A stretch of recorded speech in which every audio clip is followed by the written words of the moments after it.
The soft mod just got an update and a complete revamp, so I think that this is a great time to go over the lore behind the mod and the backstory of each of the characters. Now, the mod takes place in an alternate universe where Boyfriend is still the main character, but he is known as Benjamin Ferris. And one of the first differences that we see in this version of Boyfriend is that he doesn't actually want to be a rapper, but rather he wants to be a painter. And this is where a lot of the drama starts in this mod overall. Now, this mod takes place in the city of Stars, which funny enough is the name of a city in California called Brisbane. And we learn pretty quickly that Ben has run away from home with Pico at his side. And the reason that Pico is with him is because the two of them are actually a couple in this mod. And while we don't immediately know why he ran away, we can imagine that his home life must be pretty bad if he would rather live on the streets than be at home with his family. Now, with that being said, it doesn't take long for Ben's father to actually find him. And if you are like me, this guy gave you bad vibes immediately. Now, Father Ferris used to be a famous rapper, and even though he's retired now, he still has a ton of fame and money. And he even set up his life in a way as to allow Benjamin to become a famous rapper as well. You may also have noticed that Father Ferris doesn't seem to like Pico, calling him a street rat. And from my understanding, the reason that the people in this mod all think that Pico is a bad person is that they believe that he was responsible for the events in Pico's school. And it seems that Ben is the only person that knows that Pico didn't actually shoot the place up, which may also explain why Pico ended up dropping out of high school in this universe. Another reason that people think that Pico is a thug is because of how he dresses, but in reality, his clothes are very normal. And the only reason that he wears a face mask is so that he doesn't inhale spray paint when he actually goes out and does his graffiti art. Now, after the final battle with Father Ferris, Ben and Pico are supposed to be free to go, but then we see this scene. You didn't actually think I was leaving empty-handed, did you? No, stay away from me. Get your hands off of him.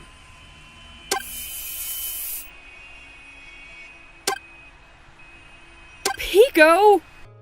Understanding that Father Ferris had no intention of letting Ben go, the pair head to an abandoned mansion so that they can hide out. And this is where we see two of my favorite characters, those being Skid and Pump.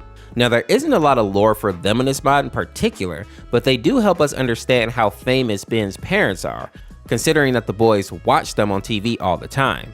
And something else that I found interesting is that the boys each have a sweater with a part of a word on it. And when you put the word together, it says ayúdalo, which I believe means help him in Spanish. My Spanish speaking people can confirm that in the comments. Now, a fun fact about them is that apparently Ben and Pico end up becoming Skid and Pump's babysitters at some point, which I just think is cute, even though we don't get to actually see it in the mod.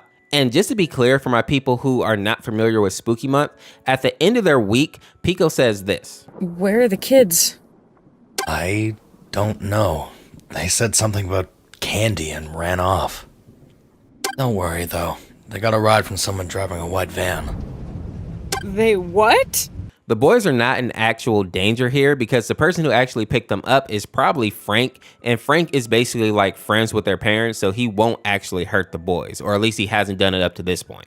Now, in this week, we also see this mod's version of Monster, but it has an interesting twist to it. From my understanding, this monster doesn't represent PTSD like many people initially believed, but rather it actually represents how Ben views his parents and the trauma that they've put him through. And while we haven't been introduced to Mother Maris in the mod at this point, she plays a large role in his abuse as well, but that will become a bit more clear in weeks 4 and 5 of the mod. But one thing that I will say about Monster right now is that if his design choices have the same meaning as they did in version 1 of the mod, the red hands and the red smoke coming out of his mouth represent the ways in which his parents actually abused him. The father actually represents the red hands because he would actually hit Benjamin, while the mother is the red smoke, which symbolizes her abusive words, meaning that she likely put Ben through more mental abuse than physical, making them the perfect duo in terms of being the worst parents. But I'll speak more about Monster in week 5. Now, after hiding out in the mansion for a bit, the next move that the boys make is to go to the train station so that they can get out of town and finally put some real distance between Ben and his crazy family. But this is where we meet Grace, who is this mod's version of girlfriend. And while I know that a lot of people don't feel sympathy for her in this mod, I actually feel sorry for the kid. While we don't get to see her parents in the mod, it seems that they got together with Ben's parents when the kids were young and basically made plans for them to be a couple in the future. In essence, they basically did an arranged marriage for the two kids, and we see that that really took a toll on Grace. It was supposed to be the two of us since the beginning. You promised. Our parents promised. Mommy and Daddy told me that's the way things are supposed to be. Grace, is that really what you want? What? Of course! We were born to be together! That's our destiny! And while I'm not going to go too hard and disrespect the concept of arranged marriage, because I know that in some cultures it is still very important, I do believe that people should have the freedom to actually make their own choices in life, especially in a situation like this where Ben doesn't even like women. If the two of them went through with this situation simply to make their parents happy, they would both end up being miserable, which would be extra sad considering that Grace and Ben have been best friends since they were children. And just to add on to that point, if the lore of this version is the same as in V1, the reason that Grace wears that baggy sweater is because she has body image issues. And when they were younger, Ben was the only person that really helped her through that, even going as far as to paint beautiful pictures of her so that she could see herself the way that he actually sees her, which is another reason that I have sympathy for Grace. While Ben may not have feelings for her, it makes sense that she may have actually developed real feelings for him over the years. And while Grace doesn't end up with Ben in this mod, I was happy to see that they added a new week for her where she's actually starting to live her own life and make her own decisions. But I'll speak more about that when we actually get to week 6. Now, after their encounter with Grace, the boys are snatched up by Mother Maris and her goons. And while his mom is trying to put on like a face of a caring parent, you can tell that she is just as evil as the father. And it becomes even clearer when Ben tells her that he's not going to go with her. We love you so much, Benjamin. Why don't you just come with me and... I'm not going with you. Fine. Be that way. I'm sure you can all tell, but when she doesn't get her way, she basically gets a dead-eyed look and her voice loses all its emotion. And once I learned that she was a model and an actress, it made so much more sense why she's able to put on such a good act and pretend like she's a good parent. Now, this week ends with this scene here that does a good job of showcasing the trust that Ben and Pico have in each other.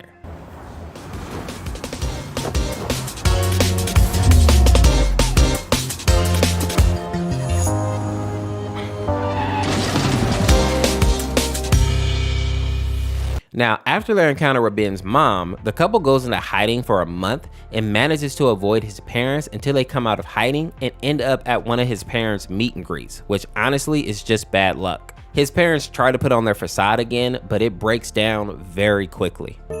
If you just did as you were told, you wouldn't need to wear that damn sweatshirt all the time. You'd have nothing to hide. You could actually call yourself a man.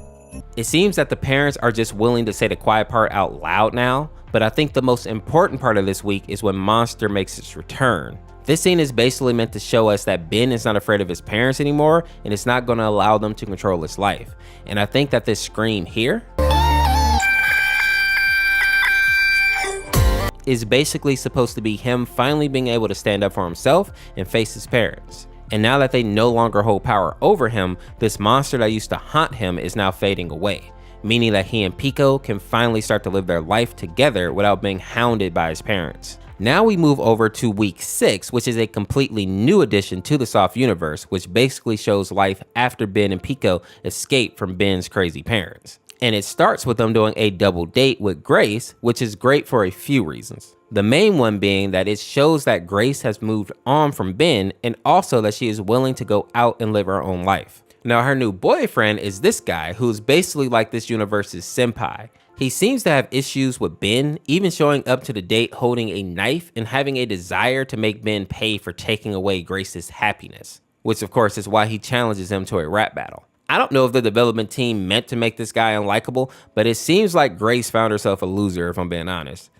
I suppose he does get better in the end when he beats Ben in a rap battle, but the sad part here is that I feel like if he would have lost, he likely would have continued being a jerk and just kind of been insecure. One good thing that I think came from this battle though is that it shows that Ben really can stand up for himself now and isn't afraid to do so. And we also get to see that Grace has started to rebel against her parents. Because I mean, she actually does lie to her parents so that she can go on this double date. So all in all, I think it turns out great for everybody in the end. Now, fun fact about this week is that if you look in the background, you can actually see soft versions of OG characters walking by. Now, I couldn't identify all of them, but I know I saw Garcello and Annie for sure. I think that these two right here are Ko and GSU.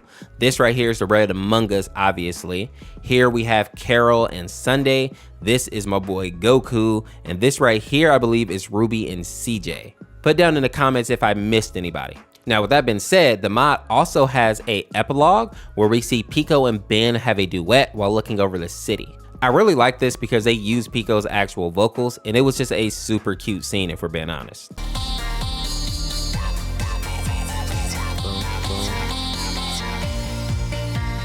This is beautiful. This is gonna be my favorite song right here.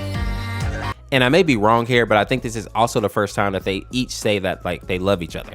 Now, the main mod then ends with Pico getting a call from his father, asking him to come home for Christmas. And Pico and Ben basically decide to go meet his parents together, giving the pair a happy ending. Now, there are a few songs in the free play and one hidden song as well, and the first song is called Promise, and it is BB Panzu's version of the soft mod.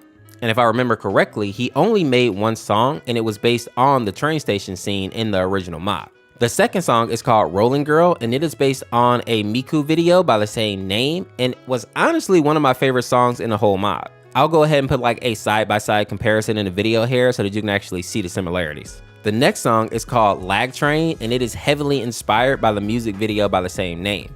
I know the art style may not be for everyone, but I thought that it was well done. And the hidden song in the mod is called I'm Crashing Out, which is this song with Soft Goku. Apparently there's only like a 1% chance that he pops up in your playthrough, so I didn't get him in mind, but I saw that Community Game was actually able to unlock him. All in all, I thought that this was a fantastic update, and I hope to see more old school mods get a revamp like this. But with that being said, if you enjoyed this video, make sure to go check out my playthrough here, and we will see you tomorrow with another video. Thanks for watching. Peace, peace.